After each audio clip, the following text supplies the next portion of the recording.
What's up, YouTube? Today I'm out here on, let's see, what is this? Swarthmore. And I wanted to show you guys this piece of artwork. I've actually made a YouTube short about it before, and I thought it was really beautiful. So I wanted to share it with you guys and then walk up and down the street and showcase, the rebuilding process, if there is any rebuilding in this area, and just share with you guys my thoughts. So I'll go ahead and flip the camera around and show you guys this piece of art. It's really beautiful. Okay, here it is. I know that I've made a YouTube short about this piece of art before. I don't know if you guys have seen it before, but I just thought it was really beautiful. I know it provides a little bit of hope. It's really cool. I'll read it for you. So it says, "Broken but Together" by Micheal Benisty. This statue symbolizes humanity in its truest form. We are all broken to some degree, but we persevere together. This couldn't be more true today. This statue was the only thing that miraculously survived the fire at our home. Rick Caruso has agreed to be the custodian of this marvelous sculpture when Palisades Village reopens in 2026. Palisades forever. And then the address is, I don't know what the Rivlins, maybe that's the name of the people who live here at this address, 750 Swarthmore Avenue. Ron Rivlin at mac.com.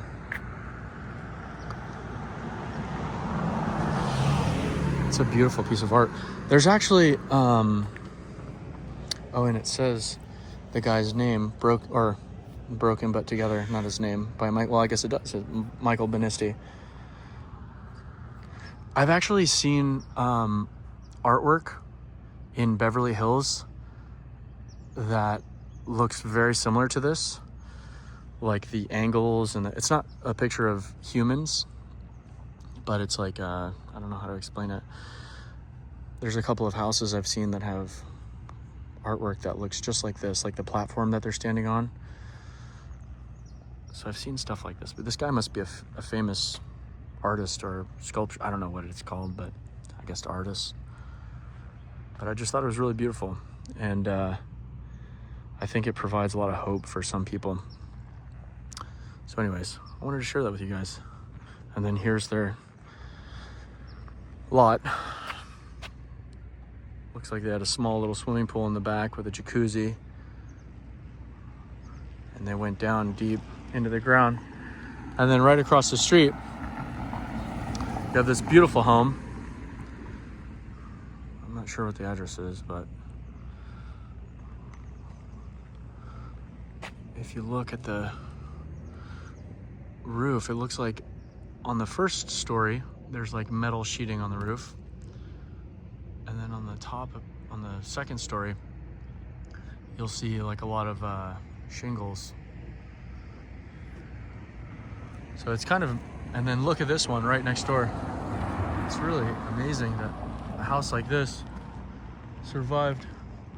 Oh, this guy's coming up to me, I think. The street was quiet, nobody was here, but now all of a sudden there's a bunch of people here.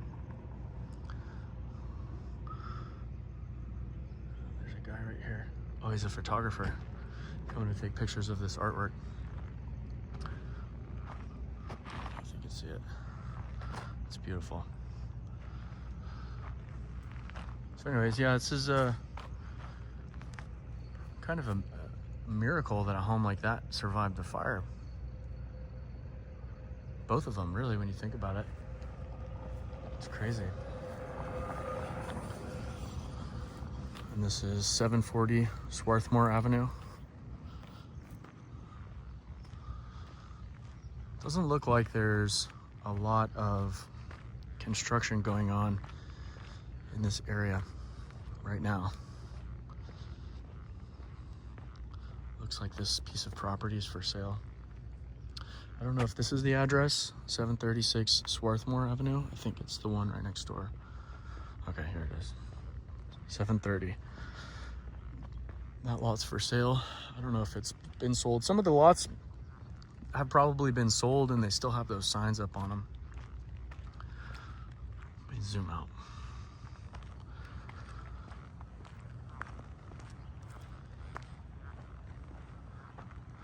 I don't think I've ever been over here to the left. This is Hampton Place. Oh, and it's actually one of my subscribers had recommended that I mention the date. So it's September 1st, Labor Day. And I'm out here making these little videos.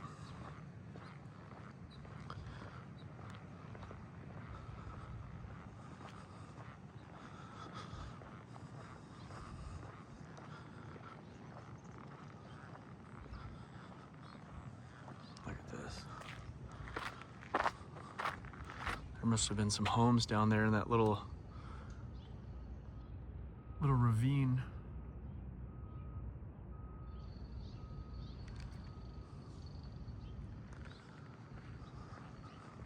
I don't think I've ever been over here. This is the first time I've ever seen this house. You can see the way it was designed with the sheet metal for the roof. And then, I don't know if you guys are able to see it, but I can.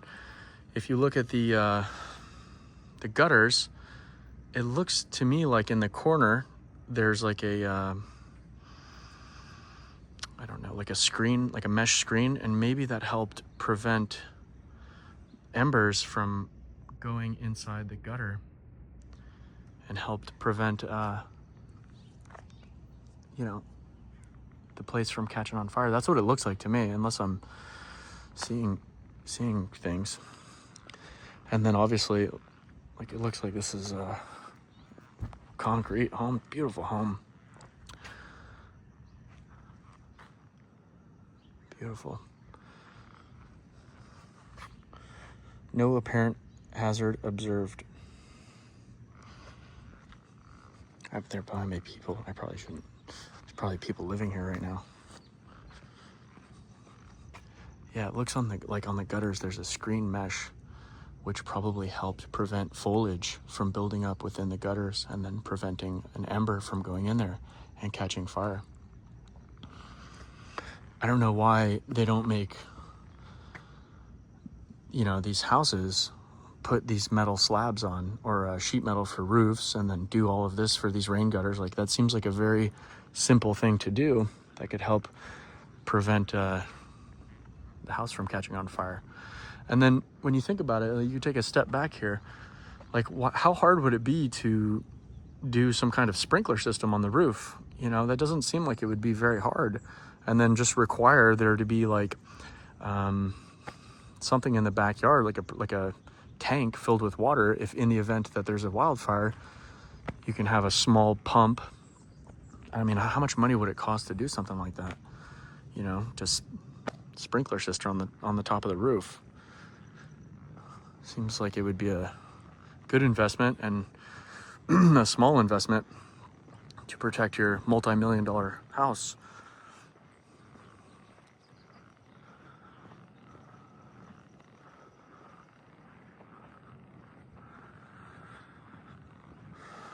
Not for sale. Protect the Palisades. And then you have a house like this over here on the left. It looked like something. Oh, these people got lucky somehow.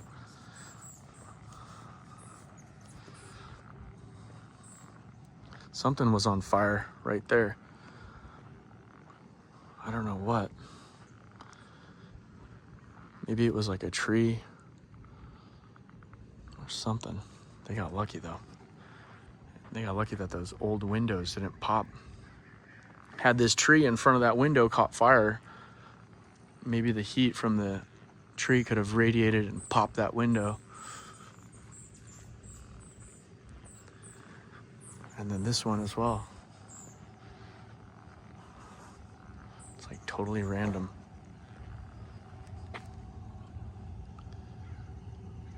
I don't know if people are living there. This Tesla looks like it hasn't moved in months. And then right next door, you just got, or right across the street, just complete destruction.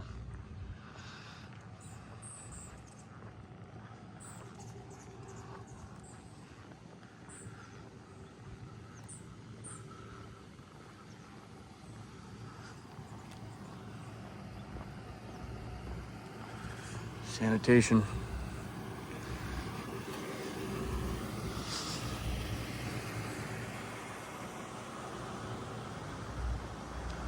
Oh, look at those palm trees. Look like they were untouched. Well, from the bottom up, it looks like. Oh, maybe they cleaned them up. I don't know. No, they were definitely burned. But somebody cleaned them up. Those palm trees are probably pretty expensive. I remember in the Thomas fire, if you drive along the 101 freeway northbound from Ventura to Santa Barbara, on the left-hand side near the ocean, there's a palm tree. I don't know if it's a farm, I guess. I don't know if that's what you would call it, but they grow a bunch of palm trees there. And I remember seeing all of those palm trees on fire. And at the time I was driving chemicals up and down the 101 freeway. I would go from Canoga Park, I would drive a trailer all the way up to SY Valley, Santa Ynez, and then I would go Paso Robles, Atascadero. I would drive up and down the 101 freeway, basically. It's a beautiful drive. But I remember in that fire, driving alongside the coast, and in particular next to that palm tree farm, I guess. And I remember the flames being so intense that I could actually feel the heat from inside the truck. That's how close it was to the freeway. This was a while ago, in like 2017.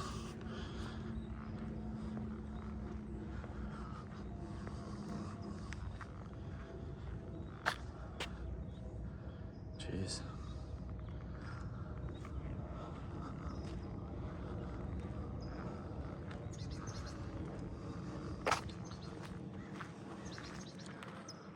I don't know what's down there. It looks like there's like a little trail down there on the opposite side of this little ravine. I don't know what it is down there. I've never been over there. Looks like a little trail though.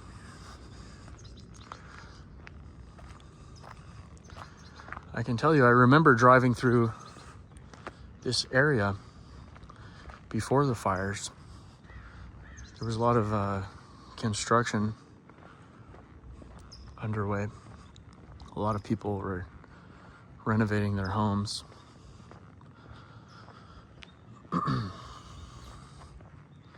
So I would go there and I would drop off, construction material, rebar and concrete and plywood, whatever. And it was always very challenging working in these areas because it's kind of hard to see, but the street's not very large. And when you have cars parked here on the left, cars parked here on the right, it's very narrow. It's kind of hard to get these big semi trucks in and out.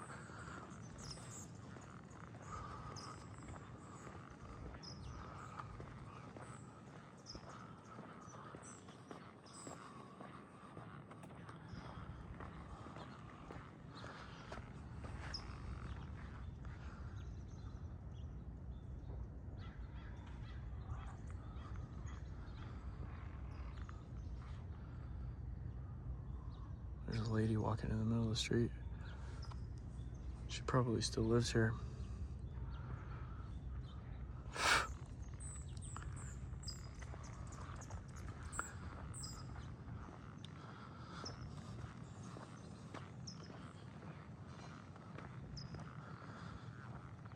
It's a very odd feeling still, 7 or 8 months, whatever it is, walking through these neighborhoods.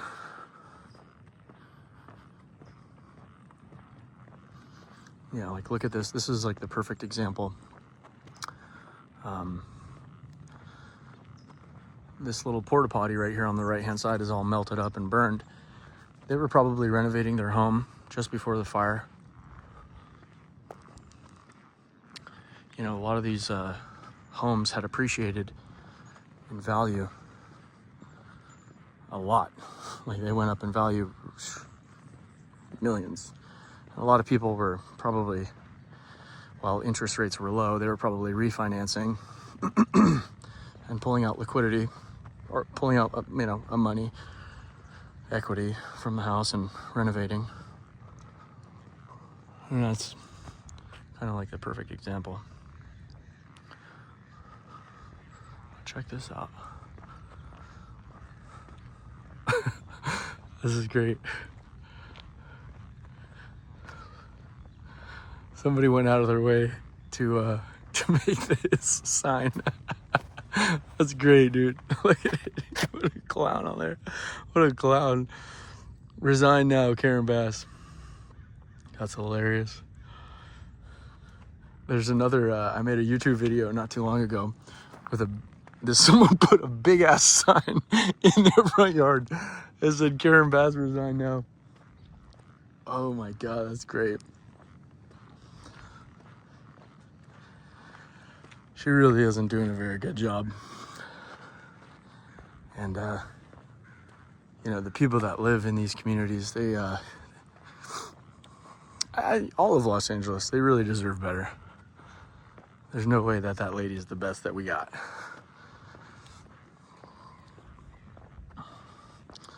Like the ladies in Ghana. What the hell are you doing in Ghana?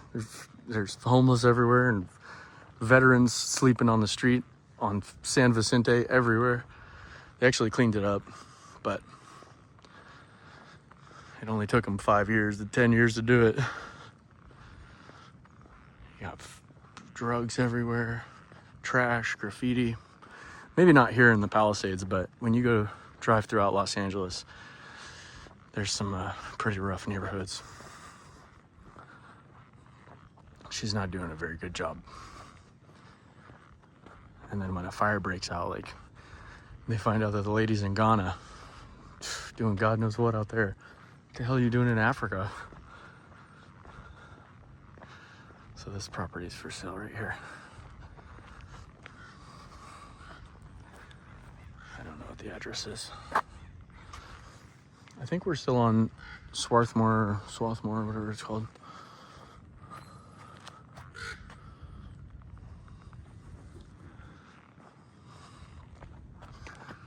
Big old crow just flew over my head like a bad omen.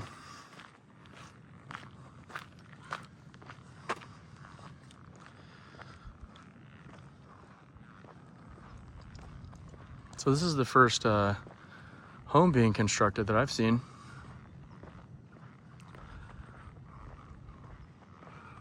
On this street.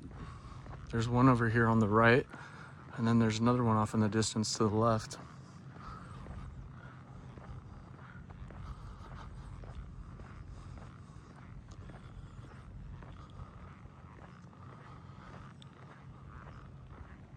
I don't know if the police department puts these security cameras up.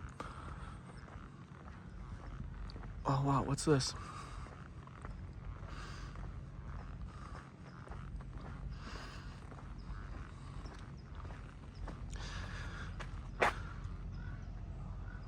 Oh, I bet you the person building the home is the one who put the security camera up. I wish that the black cover wasn't on the fence, so you could kind of get a better look at what, I guess this is what the property's gonna look like, but it'd be a beautiful home when it's all said and done. It'd be pretty expensive to insure it. I think that's gonna be a major headwind for these communities going forward. Whether or not they will be offered insurance in the future. I don't think people really understand that. That's gonna be one of the hardest challenges to overcome in the coming decade for this community. A lot of insurance companies were leaving or pulling out of these areas. It's very expensive. And when there's a wildfire, they lose billions.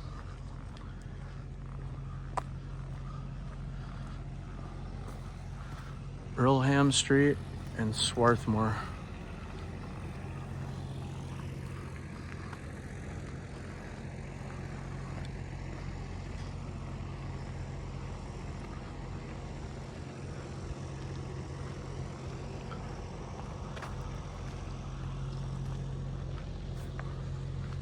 This old style house.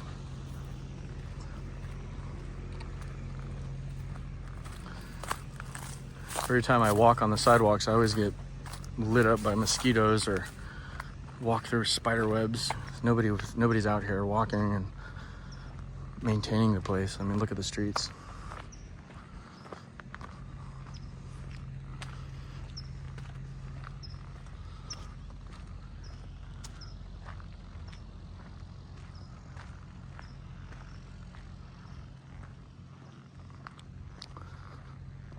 So this house over here on the left is under construction. It's gonna be a nice, beautiful home. And then right up in front of us is the Pacific Ocean.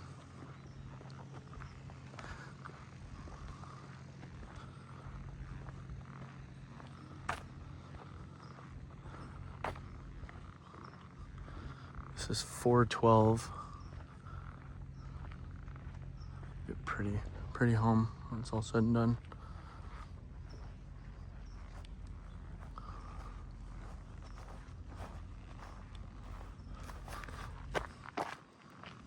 Look at that street, big old wall up in the street.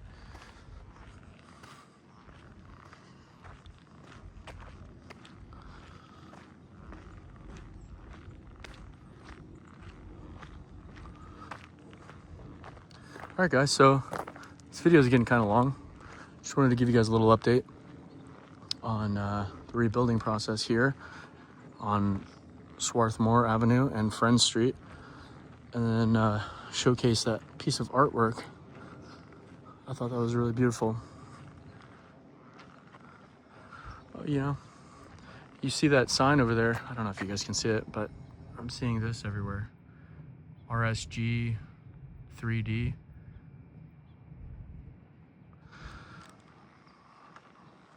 Seeing that everywhere. Well, not everywhere, but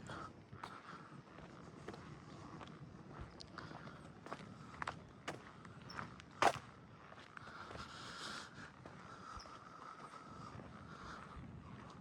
right, guys, so I think we'll close this video out. It's getting pretty long.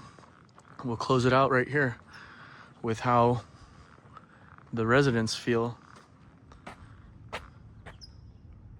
of the Pacific Palisades. Fire Mayor Bass. So thanks again to everyone who's been checking out the channel, liking, commenting, subscribing, sharing your thoughts and opinions on economics and interest rates, property values, real estate, all that stuff, all right? So until next time, I'll talk to you guys later.